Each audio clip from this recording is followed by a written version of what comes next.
সকালবেলা ঘুম থেকে উঠি কাটিং করতে বসে পড়ে গেছি। গাছগুলোকে নতুন করে রোপণ করব। পাশ থেকে ভেসে আসছিল পাখির কিচিরমিচির শব্দ। সকালটা বড্ড বেশি ভালো লাগছিল।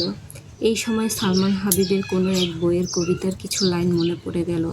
তাদের মতন করে হয়তোবা বলতে পারবো না, কবিতার লাইনগুলো এমন ছিল। আমারে ভুল্লা যায়েন না, ভুল করিয়াও যদি আমারে ভুল্লা যান, আমি জানলে কষ্ট পামু। জীবনে কত অপ্রয়োজনীয় জিনিসও তো আমরা মনে রাইখা দিই। কবে কোথায় কোন পথে হাঁটতে গিয়া হোঁচট খাইলাম, অদেখা তার কাটায় লাইগা শখের জামাটা ছিঁড়া গেল। লোকাল বাসে ওঠার সময় না দেখা কেউ একজন হাতটা ধইরা টাইনা তুলল।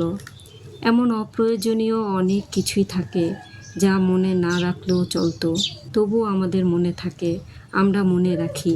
আপনি আমারে ভুল্লা যায়েন না, মনের এক কোনায় রাইখা দিয়েন। ফুল হয়ে যাওয়া ফোন স্টোরেজের মতন মনের মেমোরিও যদি পরিপূর্ণ হয়ে যায়, যদি কোনো স্টোরেজের প্রয়োজনে কোনো কিছু ডিলিট করা লাগে, অন্য কিছু ডিলিট কইরেন, তবুও আমারে থাকতে দিয়েন মনে, যত্নে রাইখেন কিংবা অযত্নে।